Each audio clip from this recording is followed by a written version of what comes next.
कभी कभी अपनों के अल्फाज ऐसा जहर घोल देते हैं कि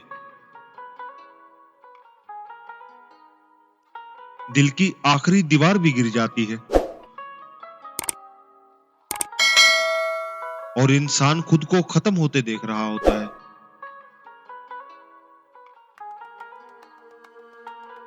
कुछ तकलीफें ऐसी होती हैं जो शोर नहीं करती,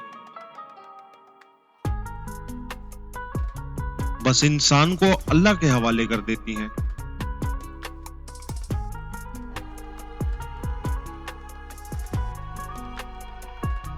कभी उस शख्स के सामने मत टूटना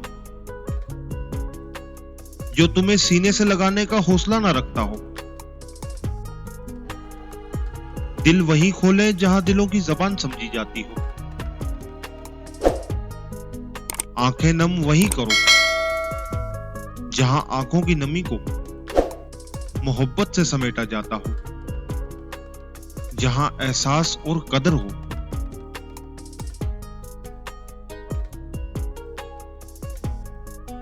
अपने पर गुजरे तो दर्द,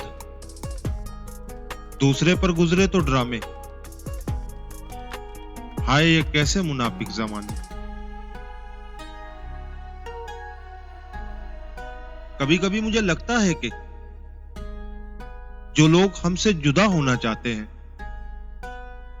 वो जानबूझकर हमारी कमजोरी को पकड़ते हैं, हमें तंग करते हैं।